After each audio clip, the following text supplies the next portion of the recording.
एक दिन कमला सड़क किनारे पैदल ही कहीं जा रही थी। तभी उसकी नजर एक गाड़ी पर गई। गाड़ी से उसकी बहुत पुरानी सहेली सुधा बाहर निकली। सुधा, सुधा, कौन हो तुम? क्या चाहिए? और मेरा नाम तुम्हें कैसे पता चला? तुम शायद मुझे भूल गई, पर मैं नहीं। मैं तुम्हारी सहेली कमला। हम एक साथ एक ही क्लास में पढ़ा करती थी। मैं तुम्हारे लिए रोज माँ के हाथ के बने आलू के पराठे लाया करती थी। याद आया?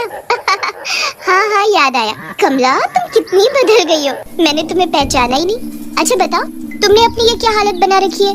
मांग में सिंदूर और गले में मंगलसूत्र देखकर तो लगता है जैसे तुम्हारी शादी हो गई है। तुमने सही कहा, मेरी शादी गांव में हुई है और मैं वहाँ बहुत खुश हूँ। एक 4 साल की बेटी भी है मेरी, पर वो वहीं अपने पिताजी के पास गांव में ही है। अपने पिताजी को वो बहुत प्यार करती है ना, तो उन्हें एक पल भी नहीं छोड़ती। मुझे यहाँ कुछ काम था, इसीलिए आई थी। ओह माय गॉड, ये तुम क्या बोल रही हो? शहर में पढ़ी लिखी और शादी गांव में, कैसे रहती होंगी तुम वहाँ? मुझे देखो, मेरे माँ बाप ने मेरी शादी एक रईस खानदान में की है। आराम से एसी में रहती हूँ, और तो और 2 कदम चलने के लिए भी मैं गाड़ी में ही जाती हूँ। शहर की तो बात ही कुछ और है। वो बात गांव में कहा। तूने गांव में शादी करके अच्छा नहीं किया। गांव में आके रखा ही क्या है? घुटन भरी जिंदगी, बस 2 वक्त की रोटी, पति और बच्चे का प्यार मेरे लिए बहुत है। जो सुख शांति गांव में है वो शहर में तो बिल्कुल नहीं है। अब तू मुझसे बहस करेगी? अरे मैं कह रही हूँ ना कि तुम्हारे गांव से अच्छा हमारा शहर है। दोनों बहस पर उतर आते हैं। बातें करते करते उन्हें काफी रात हो जाती है और उन्हें ये नहीं पता था कि वो सड़क के बिल्कुल बीचों बीच आ गए हैं। तभी सामने से एक ट्रक आता हुआ दोनों को कुचल कर चला जाता है। मरते ही दोनों सहेलियां चुड़ैल बन जाती हैं।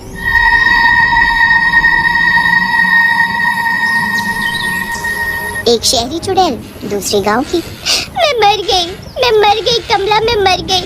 वो देख, मैं वहाँ मरी पड़ी हूँ। मुझे किसी ने नहीं बचाया। काश कोई मुझे बचा लेता। अब मेरा क्या होगा? तुम तो अपने लिए रो रही हो और मैं अपनी बच्ची के लिए। अब क्या होगा मेरी बच्ची का?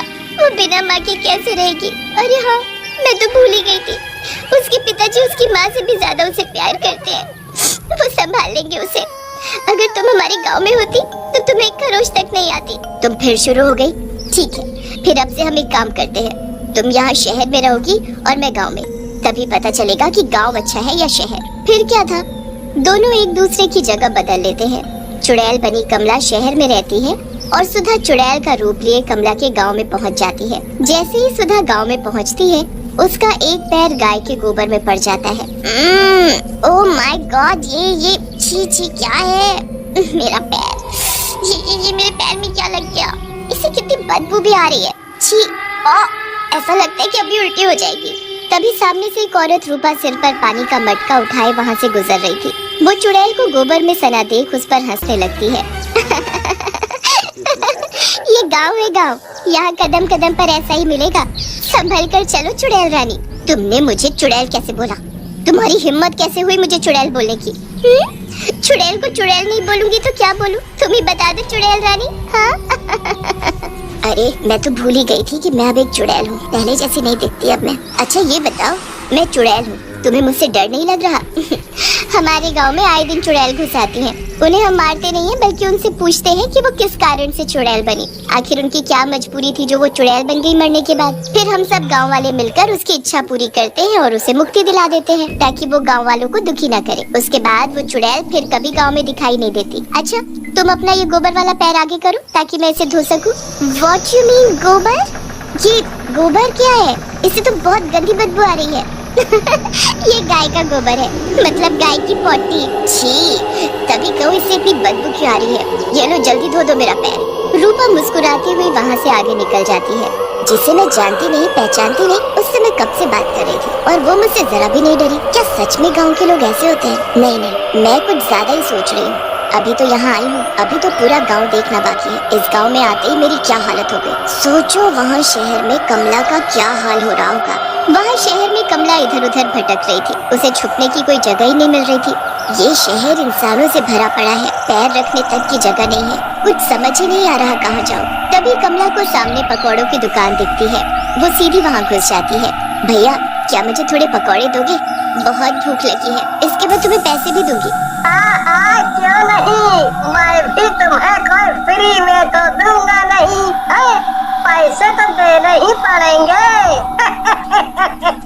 जैसे ही वो भैया सिर उठाकर चुड़ैल को देखता है तो उसे देखकर डर से थर-थर कांपने लगता है।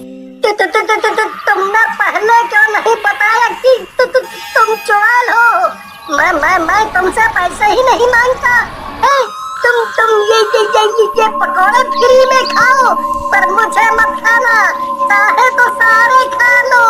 पकौड़े वाला भैया तुरंत वहाँ से भाग खड़ा होता है और एक तांत्रिक को अपने साथ बुला लाता है। वो देखो, वो रही चुड़ैल। मेरी दुकान पर चुड़ैल ने कब्जा जमा लिया है। बाबा, अब आप इसे अपनी तंत्र विद्या से भगा दो। आपको जितना पैसा चाहिए मैं तुम्हें दूंगा।